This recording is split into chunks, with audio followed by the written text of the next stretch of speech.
etuja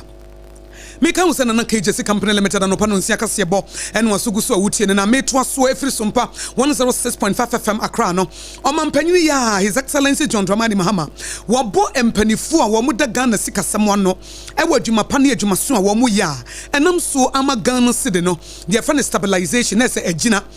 ye pa a okupa ene one dollar ene euro ni wamu aka enyina FM na city at 60 no Bank of Ghana ehye ho fa hye dwumadie ewo crying na botaye nyina ne se o my Ghana ye de ye ho ye gina pintin ena sikasem nso ye bo ye homaden a ye fa ne sovereignty stability and economic resilience na eno no mampani His Excellency John Dramani Mahama ebo Bank of Ghana baso no osofo hye sikasam eno ntutuye so o madwuma panti ena ama Ghana abedru ba bia ye sidi no egina na so pabene so. I just want to say that the governor and all your team at the Bank of Ghana, the Ministry of Finance, Ghanaians are grateful to you for the management of our currency. I think that a lot of respect has returned to our currency, and it's my hope that you keep whatever you're doing to make sure that we don't have excess liquidity. All those words you people have, open market operations, whatever those your technical jargons are, whatever you're doing, continue doing so that the cedi is respected. We Omampanyi His Excellency John Dramani Mahama and the two just a Bank of Ghana and no swafo Jessica Samnen to Tiasuano a Jumapa Machans and Monfan Quaye emphasis in who said the Muya Bia Ayapa said the Mo Conomon Corners as I say Ghana Sidino a Jana Naso Pabeneso.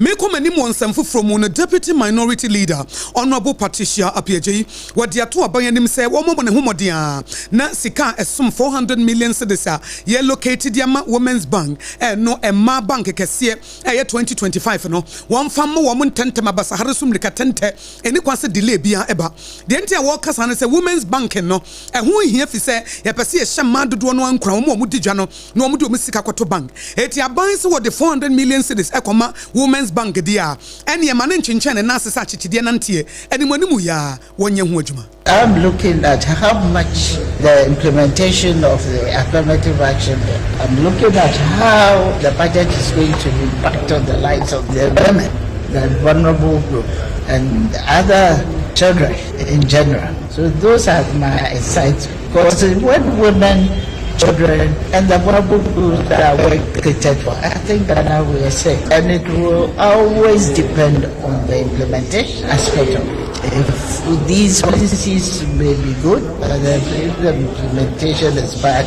it turns into a bad policy. Any Deputy Minority Leader, Honorable Patricia Apieji said, Domkuma Wama Shebejam, Wamoban, the Denia Bedia, one on a Kasaya, what dear foot to Diama Bank say, Women's Bank Tika, what chart was a 2025, whatever more 400 million citizens, a binding Kekanaho, now one far more, and Yajumamika was a Nana KJC Company Limited and Opanuncia Kasiebo, and a Wuti SOMPA 106.5 FM, Accra. Minister for half region Ness was swafo wono ena afomantem wada womano eye honorable Charity Gardener na foto wade amampom dina dwuma yefo ne se woma wo touch them ayetententen echen wano a emra ene obedi efa national health insurance ho eti national health insurance ne so obi ba no okuta card no a memfa sebo akwanso nkase nipa ne ntue sika bi wo bra ensem fata se nipa ne tue sika ese national health insurance nyema bebre ho ekata so anase cover ye de adwuma na enso wo tetensem bi wo mframam so obi yare no oba yare sabia yes it 10 cities yes it 20 cities o se subanfi ene subantantan no empomtina dwuma yefo no enyaye na de ba ko a me fam ofidie so na me de aka kire health workers a wo mo afo ne se information yenya ne se obi de insurance card ne kura ba hospital na nurses and doctors no mo find way a wo be sign agisi carefree wo mo ho me send warning we de am so obi biara ye be chew no ye be je wo license e de free wo nsam na so wan hwe ye kura so ye be sanction punishment bi a wo deserve ne ye de be ma san say ya ban ani so ade hu so obeye we de aboa temamufo a omuni bi nti say ye de aboa ne nyina ye de ye ho agim na so obetena hospital ho na wo de agigiska menyi ni ye sesa ban bi ana so obi ansa so mo a ho beto enya dia wo ho beto we ye nsam ne kokobo a honorable Charity Gardener a for region wono no soafo woda no eno de sansemi atuya ya for region mantam soafo eno no na wo chim say ye chiwa ene ye wankasa wo beti bi ahua eti national health insurance no ye mfanya adwuma pepepe na ye to so bi mama me anapoku a wono no opanya woda neonatal intensive care unit a fe NICU no e ho no ye ba bia ye wo nkwada ye de wo mkoto kwada bi wo kra na wo ye premature ana kwada bi wo ha ne ya wo no nanso na ne mogya wɔ soro ana ne mogya wɔ fam yɛde wokɔto neonatal intensive care unit a na yɛhwɛ ma ho atɔ wansa na yɛde waba na wɔno na dan no ɛwɔ Domahin Crow Presbyterian Hospital wɔde de sɛdeɛ to philanthropist mo mo yɛ mo yɛ mo nya mitimi kama koma ɛma mo yɛ papa sɛ mo ma yɛ wɔ mo mmoa paa na adeɛ ba akɔ ayɛ sabea ne hia no ɛyɛ incubator no ɛyɛ akora bi a preterm akɔda na yɛ wo no wɔanya bosome nkro no 40 weeks no ɛnru ɛna wɔba nti wɔn wɔba wiase ntam wɔpɛntam na wɔba abɛdi yie ntam eti saa nkɔda no nso yɛ no mu ni madeɛ paa nti sɛ wotumi hye wɔn mu yie de wɔn hyɛ incubator mu wɔn ho tɔ wɔn a wɔn nyine no mu gyina wɔn naso asa preterm nkɔda no wɔn mu di nkunimu ankasa enti wɔn mu hia bi ankasa ɛwɔ ayarasabe Domahin Crow Presbyterian Hospital no wɔn de edi dwuma eti wɔn manfo nyina etie sompa kase bɔ a wɔn emrem na saa adoye no entimi enim sese de ye hia incubators kanene wɔ incubators pa but ache mfie dukura pa ho ebi asese ebi wɔ hɔ kra ne repairer ne ba wɔ se wɔ ya enye yie because ye twi ne condemn ya usua because afibia no ye admissions a yenya na emu 50% preterms incubators ne de ye use pa enti no ne say ne wɔ incubators 12 ebi asese ne aka ye use be 5 or 7 enti no ye incubator ye ne beje pa ena aside that no see ye akra na so kofia maame no nkyerɛkyerɛ ye de ma no odi so a fa so bebre wo so ma no Wei ya futu wa mami Anna Pokua wa ye head neonatal intensive care unit ewo Domahin Crow Presbyterian Hospital ede to sompa kase bo ye nem sini akua nyaako abronoma owo sompa sunyane ene odi fi sunyane bedan ye se mo mu hia ne eti empanifo emrem enche na National Farmers Day no na bre no so eye da o my Ghana ede asi wo se akuafo ne afarefo ye bo wo mo abaso na sa dwumadie ye de na dima onobo erikopoku a wo yo soafo hye kuadwuma so de to dwase dwumadie yi wo mo ba bedini pa na ho aba faso kase e de ama Ghana na wo mo bie wo mapono se wo be biara wo donation na asam wo bi o de beboa no wo betimi de aba ampa enwuma kese ye brands kese a wo mo Ghana ha wo mu tufa na wo mu tu anamo eba wo mo nche no enya asam ketwa na onobo erikopoku a wo yo so afo hye kuadwuma so kyerem se nani aso yie panti afidie National Farmers Day ne ebe ye dan kase fi se wo benya neema e de ache akuafo so wo mafunu mu ma na timi aso mu nkra ma adwuma pa wo ma chance no wo mo de akwa wiye yeshia wo mo a ye no mo ye adwuma e wo agric ha e na ombeboa ye se be ya Farmers Day no ye betumi aye no kama and then na RMG so e baaye omo neema omo de aba e na mahuni omo asan de sika e 15,000 Ghana cedis akan ye ho na yada omo se RMG ombo ho modern pa agrochemicals omo ye de boa akuafo omo no so ye papa akuafo na di ho dance nti yada omo se na ya show ombo se ade bi omo de aba bia no e be make sure se be ko akuafo na e wo so omo saka no na aboa ama anuane eduara hanso adoso aboa yi na yie die afi yese omo aka enya ma yese ye twen omo so mra na omo fa omo de so emeka homaye Wei eye futuo ene akwankyere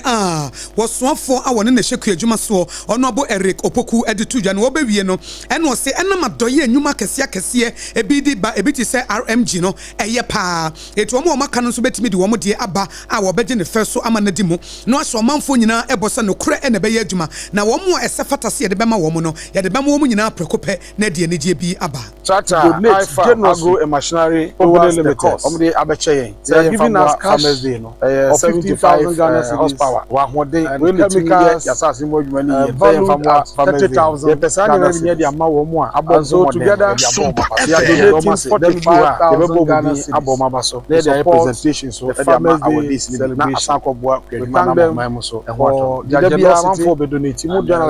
This is a good gesture. We and we also for share adwuma so onobo erikopoku one de two job so for share adwuma so ono ne kasa ya wo boma ne se we adwuma kese wo Ghana ha na ye ba bebo akuafo ba so na wonfa wo de ma ye de a na wo busa wo se ene dabenda na KJC Company Limited no pono nsia kase bo na wutie fi SOMPA 106.5 FM Accra na mrashe bedwani wo Afram Plains North ono gukpeli edin sembia tudwa se die voter lake ne so no se wo hye subonto ene suhyen o manfo di tu kwan a enam kwan no so a na se wo mo de nam ensuo no so no na asai na ehanipa a ebetimi akum nipa a ebetimi adi ewuo eti wo besese se ye hu bibi enimanimu ye fi se tore bi a wo hye na subonto anase so hye na nam suwo no so na edu mfimfin baabi na asai eno ntimi nkona chie no so ntimi mananim na afa nipa a wo mo tu kwane na o maka mfimfin na saa de na esie ne se yanhye ne yanye ho adwuma enhunu se fairy ahodo a ye de tu kwane eye papa eja na naso a ebe ha dwene pa na wo chem se 2016 na former president John Dramani Mahama wo hye ye ede ne ma bi beboa wo mo afiri ho no wo mo hye da nya bibia eboro so. To correct even the story, not about the people of Agodeke, it is the people of Afram Plains North, because that is the only means by which most of the commuters into Volta and other parts of the country are able to cross the Volta Lake. You know, a little history about Afram Plains North is a creation of the Volta Lake in 1965. In 1995, I was in secondary school then. That fateful April month, when a whooping number of 140 human beings, and even someone accounted for, died in a boat accident because there was no means of crossing. And that is how even goods had been carried on from Afram. By 1995, the only place you could get majority food for Ghana was Afram Place. Right? Enti asema meka na enye Agodeke adehye nko an hiade na meka kuna kuro a ne nyina wo Afram Plains ne wo mo hawo ene wo mabenedie na memra hye bedwane a me wo Afram Plains North ne me di tudwa sempanifo nhye na wo mo enye ho adwuma prekope kasebo wutie fi SOMPA 106.5 FM Accra na KJC Company Limited anopa no nsia kasebo eno no adansie hu niema de wo de chance ko wie ye fra ne Alpha and Omega ubewie prekope wo ma fee consultation and a fee delivery na efitete more than 30 years ena ekoba simprimo ye fa ne bemma ba wa boa Ghana form wo masi wo mu dan awie enye ba bia na wokoto adansi ho niema wo chance a wo wie ba bia omanfo chance o mu wie e fa ne se de wo hye nyuma paase de kwa wie ye a wo do ho bodondondondon so sa wo no ye fra ne Nana KJC Company Limited eti ne branches no so de ebusu e wo Ghana ha ba bia ne branches no Nana KJC Company Limited apete mantam dunsia ne nyina ebi wo ho eti ekoba simprimo se bra. Say ya nadoa, say ya plywood, say ya building wire, say ya cement, say ya iron rod, say ya roofing sheet, say dia depo akese akese he pantan depo ba ko ho dwaben ebi nso ho tanosu enie sepasi ebi nie sanso na ntribuo ho etimetim fumasa asaman kese ye wo ho to ase kasoa depo abigyan kwanta achemodan enyinahini takrade sunyane nyinahini so ye wo ho na kasoa papa se number 1 yetuam sunyane fue Nana KJC Company Limited nie kwasi fue na nanie Tantra Hills a hokra de ben 21st clinic no kwashiman Iron City Boshan Breman akwetema just baabia Ghana ha ya peti baabia nti eko ba simpiri mu se bra na efre no e won kran ni kumase e wo 020 435540 020435540 ade ba ko wonye bi da na wonye bi dan so se wa beto adansi ho ne mo se maje gu oda bi oto wo ne ma no asesako sa police ni kura de wonye bi da na wonye bi nso da eti e ko ba simpri mu se ne customers ne mo nsha nso sa wo koto wo ne ma na wo de ko Nana KJC Company Limited wo be ma bampa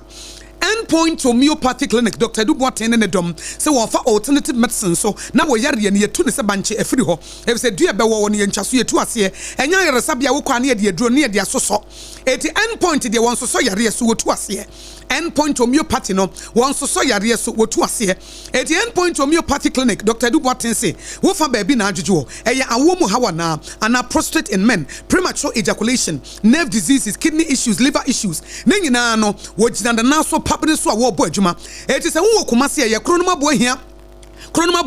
wotiam ena se wo enkran ha so spenters kwana so ba bia fa ne shan signboard no Endpoint homeopathy clinic Dr. Duboateng wo ho wase wo your ba be scan for free wo ye be man so wo prostate ne be channel for free e we eye ne social responsibility eye corporate social responsibility our dey bo adasa eti Endpoint nkrabata bi e ben wo September community 22 ko wana so potam ho wo ho kronoma bo ahia anasa spenters kwana so wo de Fred Dr. Duboateng wo no ankasa befa eye 0244-867068 0244 867068 wo frena say dog na metie SOMPA 106.5 FM na me je wo number no ntimenso ma frɛ eti we de ye SOMPA da wurumenti na me frɛ wo 0244-867068 and 0274234321 na wodem na kenke papa kenka eye hot ye fa ne just hot kenke emre bi etwemu ne ekodwom ne akwakoto aburo na afa ye kyen ho senta dan a meton dokono na ho mfifire ne wo moto mu mfifire ne bre etire bi enure numre kra wo mfa dokono ne kosi abonten no na wate penten kwa na wa bre se yate wo bre so ya fa yellow corn no vitamin A wo mu no and na just bread for the just hot kenke ene ye de aba ye de ma wholesale price ye 3 Ghana cedis pe na ye ba ne packaging ne kra no and hygienically prepared it is ye de brown na wo ton wo monten so a wo bi edi wo dokono ade a kyen wo beba wo bi edi wo dokono ade a kyen wo beba fi se dokono na e de sei monyo boto kama ye just hot kenke and na wo so wo ye party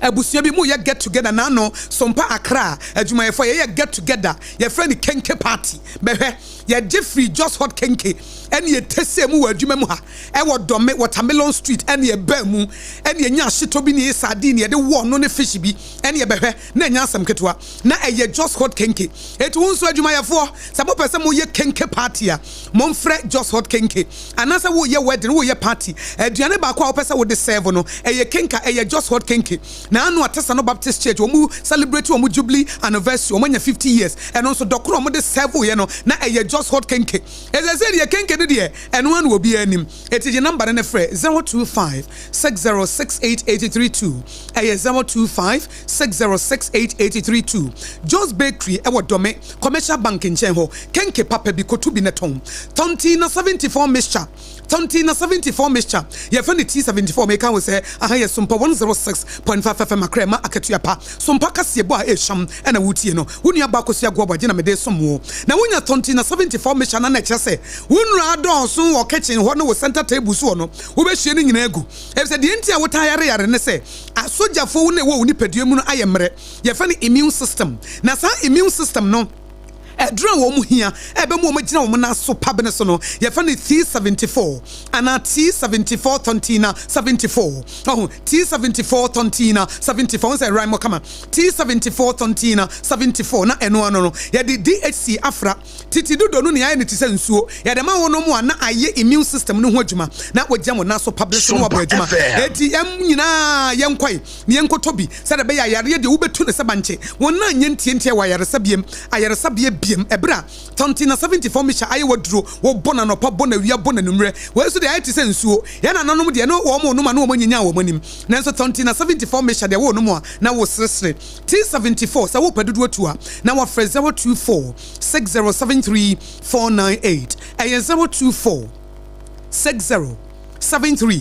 498 ebi wo kanshi drug lane ena kumase ashankolina keba sompa chadi o sompa chadi edemu ankasa na ye homeso ye ba me de sompa chadi a ye mu akwanya ama buro nyan watimi abo awusia ne yekunafo bosia no na me de ato awoso ahe ye sompa 106.5 FM Accra.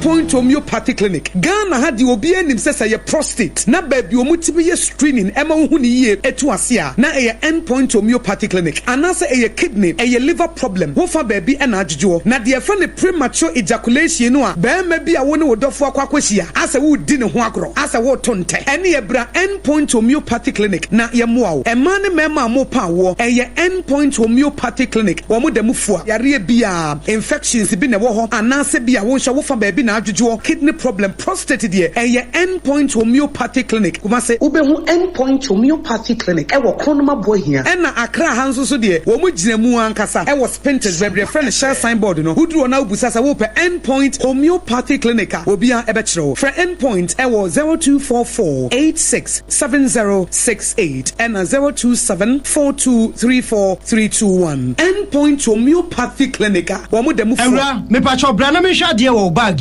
bra aden enen so biem time heba me hye ya me kan se yi ba akun ani wayi me yensen bra sanya time heba me hya esia gyimi ni me fiefo enya de abako ebeso yen we de udi se ofa ni nyina time heba me hya me kasa me di wa dance ya heaven ena de me kwa akopie enti se malaria we draw ne time heba mixture enye enunku o de nanum ato a wontimi anidie no time heba mixture duro no ena ye ma oba a wafa afuro de o ma akwada nofo ene akwada woni mfie dumienu entimi num aduro aduro yi bi se obeto aduro yi bi anoma hwe se wakɔ hospital anase lab am yehu se wo atridie malaria yi bi ansa se wo petam eba misha enuro dudu atu a fo ani kire KNG Herbal Center e wo Emrom Abidjan House ana ba akoso wo atonsu Monaco Junction eno echi obenya bi atowo over the counter medicine sellers any herbal shop dodo na emu Fre 0244 417669 Kayo set time no TIME time herbal mixture afi malaria fever bi adani ziba e wo munu betu akọ FDA agi adwade nkratoa yi atum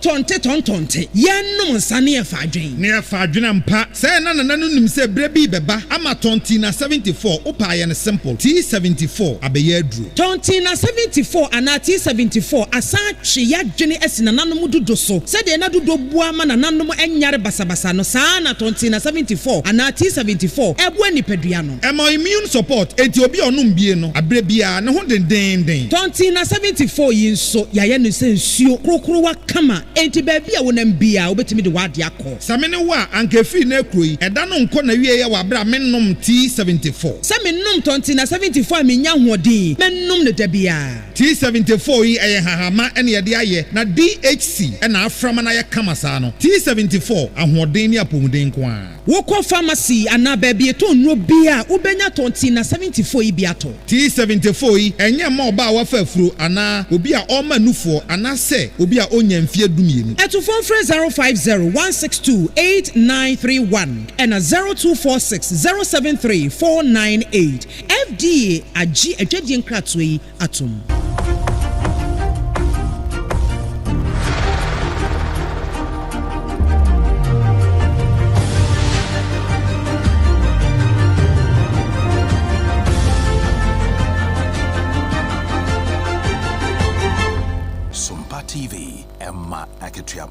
Emma Ketuapa mpaye kowie enensem no ewo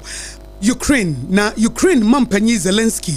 woni America nemsi Steve Witkoff wo mo babeshia enye wo nko a na Turkish wo mo Prime Minister Erdogan wo mo hia wa Ankara na nhyiamu no nyina enne na nhyiamu no baso botaye ne se Ukraine mampanyi Zelensky si wo pasumdwe na se entokwa wo ne Russia fo ako entokwa na de ache na de ba kwa wo pene se kwantinti bia kopie kotia na esumdwe abua na obi anu mu bi na wo mo nom se de be ye beboa ma ne makoyie eti nhyiamu mo ba be hye ne nyina no wose beboa ma asumdwe hi nkitahudie asumdwe ho modembo asumdwe ho nkomo no wo matimi yedi ne na ba bi sese yede to no yede ato na emfranto meka wo se sompa akyede e ba so buronyan sompa your headquarters ewo Kumase Sompa 93.1 FM and your Sompa Takwa 101.1 Sompa Techima 106.1 Sompa Nkranza 90.7 Sompa Sunyane 98.9 and a Sompa Accra 106.5 FM yaka bom se brunye ye mu akonya no abochedi amponyankopon bosia ebra wodi anwa emo any toiletries any niam bebre ntade ebeba ne de beche mobrofo ne yakunafo ebse twedi amponyankopon se mobrofo ene yakunafo ne awusia no se mo hu wo mobo a wo ne awurade se wodi afam no wodi abɔ na bosia na wo nso wodi hia dem no onyame bɛkae wo eti bomodi ansa wodi niam bebre ye nkrobata ne nyina mu anansa wo pese wo send sika edi eda number me de betu dwane so no eye Terra One Media anansa Blessed Foster eye 059 855 9802 059 855-9802 Fabra na yemfanche mobrofo na bronya no enye wo mu de kasebo no asi na meka wo se efri Sompa Accra no efa ye headquarters wo Kumase eye Sompa 93.1 FM ayiko 100.9 Adam Fopa Radio ya Paris France takwa Sompa takwa de Sompa Techima Sompa Sunyane Sompa Nkranza Sompa Doma Sompa Mankesim Kingdom 106.1 FM Decoder Subebia Radio 1 Sompa FM wo ho na ye Facebook page ni Sompa 106.5 FM Accra na YouTube Sompa FM Live your website www.sompaonline.com nana KJC Company Limited anopa no nsia kasebo na wote no wato adansi ho niema Endpoint Homeopathy Clinic Joe's Hot Bread enso ho no masade Joe's Hot Kinky abeka ho and a tontina 74 mixture. Your friend me